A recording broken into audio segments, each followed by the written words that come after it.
গরম এবং বর্ষা দুটোই প্রায় এখন শেষের পথে।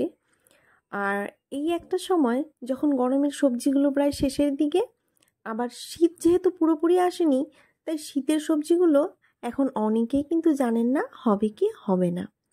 তো এই সময় থেকেই যারা পুরনো বাগানিরা আছেন, যারা আগে থেকে বাগান করেছেন, তারা কিন্তু এই সময়ে অনেকেই শীতের সবজি শুরু করে দিয়েছেন।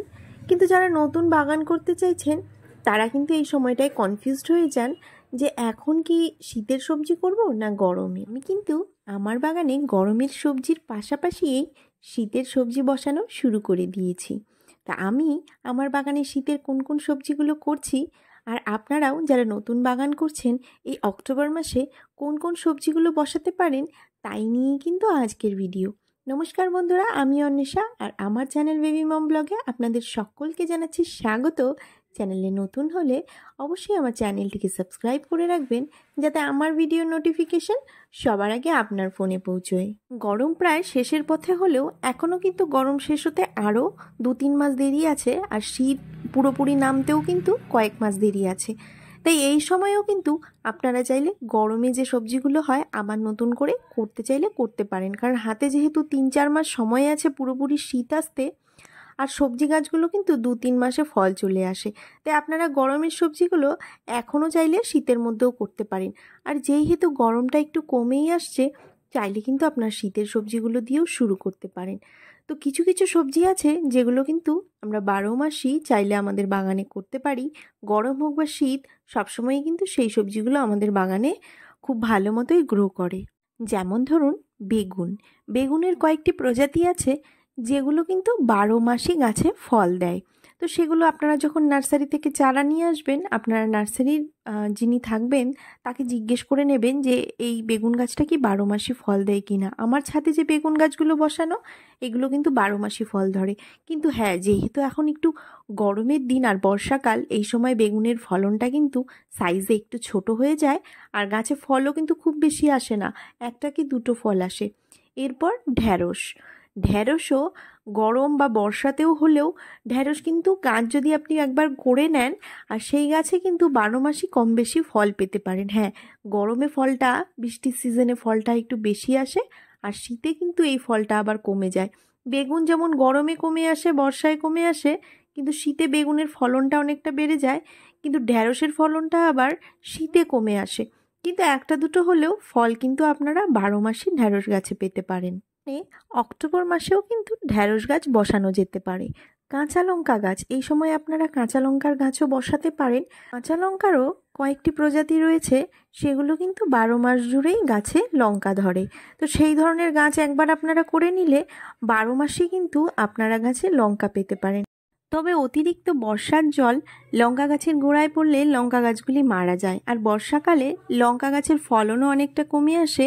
সেই তুলনায় শীতকালে এই অক্টোবরের পর থেকে কিন্তু লঙ্কা গাছে ফলনটাও অনেকটা বেড়ে যাবে। ঝিঙে একটি বর্ষাকালীন ফসল হলেও এখনও যেহেতু সেরকমভাবে শীত পড়েনি, তাই আপনারা এই 2-3 মাসের মধ্যে আবার নতুন করে ঝিঙে গাছও করে নিতে পারেন। অতিরিক্ত শীতে কিন্তু ঝিঙে গাছগুলি মারা যায়, কিন্তু যেহেতু এখনও অতিরিক্ত শীত পড়েনি, আপনারা ঝিঙে গাছও আবার অক্টোবর মাসে করতে পারেন। মিষ্টি কুমড়ো বা মিষ্টি লাউ গাছ, তো এই মিষ্টি কুমড়ো গাছও কিন্তু 12 মাসই আমাদের ছাদে হয়। কিছু কিছু মিষ্টি কুমড়োর প্রজাতি আছে যেগুলো শীতে হয়, আবার কিছু আছে যেগুলো গরমে হয়।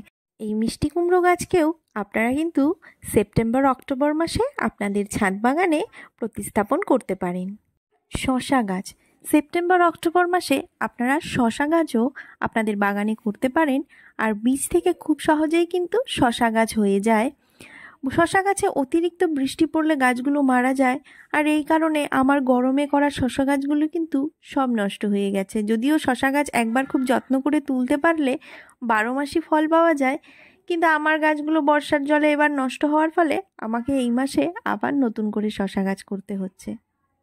বর্ষাকালে করলা গাছগুলি খুব ভালোভাবে গ্রো করলেও সেপ্টেম্বর অক্টোবর মাসেও আপনারা নতুন করে আবার করলা গাছ করতে পারেন, কারণ হালকা শীতেও কিন্তু করলা গাছে ভালো ফলন আসে। টমেটো কিন্তু বাজারে এখন প্রায় চলেই এসছে, আর আপনারা চাইলেও আপনাদের ছাদ বাগানে এখন থেকেই টমেটো গাছ বসানো শুরু করে দিতে পারেন। আপনার বাগানে যদি এখনও পুঁই গাছ না করে থাকেন তাহলে কিন্তু সেপ্টেম্বর বা অক্টোবর মাসে পুঁই গাছকেও আপনারা আপনাদের বাগানে নতুন করে প্রতিস্থাপন করতে পারেন। ডাঁটা বা লাল শাককেও আপনারা সেপ্টেম্বর অক্টোবর মাসে আপনাদের বাগানে চাষ করতে পারেন। গরম কিন্তু এখনও শেষ হয়নি, তবে বাজারে কিন্তু অলরেডি বাঁধাকপি চলে এসছে।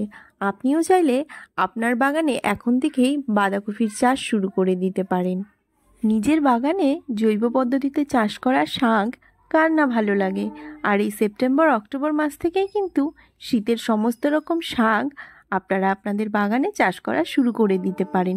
যেমন ধরুন মটর, মূলো, সর্ষে বা পালক, সব শাকই কিন্তু এই সময় থেকে আপনারা আপনাদের বাগানে চাষ করতে পারেন। অনেক বাগানিরাই কিন্তু নিজেদের বাগানে লাউ চাষ করা শুরু করে দিয়েছেন। হ্যাঁ, সেপ্টেম্বর অক্টোবর মাস থেকে লাউয়ের চারা যদি আপনি বসিয়ে দেন তাহলে শীতের শুরুতেই কিন্তু আপনার বাগানে লাউ দিয়ে ভরে যাবে। বাঁধাকপির মতো আপনারা কিন্তু সেপ্টেম্বর অক্টোবর মাস থেকে ফুলকপির চারা বসানো শুরু করে দিতে পারেন। কারণ এই সময় থেকে চারা লাগালে মোটামুটি 2-3 মাস পরে আপনারা ফুলকপির ফলটা পেয়ে যাবেন। শীতের শুরুতে ফুলকপিটা কিন্তু আপনারা পেয়ে যাবেন। অক্টোবর মাস থেকে কিন্তু আপনারা গাজর, মূলো এবং বিট লাগানো শুরু করে দিতে পারেন। বাগানে ফুল বা ফল গাছ করার থেকে সবজি আর শাক গাছ করা কিন্তু অনেকটাই সহজ, তাই আপনারা খুব সহজেই আপনাদের বাগানে এই সবজিগুলো চাষ করতে পারেন। তো আজকের ভিডিওটিকে এখানেই শেষ করছি। ভিডিওটি কেমন লাগলো তা কমেন্ট করে জানাতে ভুলবেন না। আর ভিডিওটি দেখে যদি ভালো লেগে থাকে তাহলে অবশ্যই একটি লাইক এবং প্রচুর পরিমাণে শেয়ার করে দেবেন। আপনাদের সঙ্গে আবারও দেখা হচ্ছে আরও একটি নতুন ভিডিও নিয়ে। ততক্ষণের জন্যে ভালো থাকবেন, সুস্থ থাকবেন।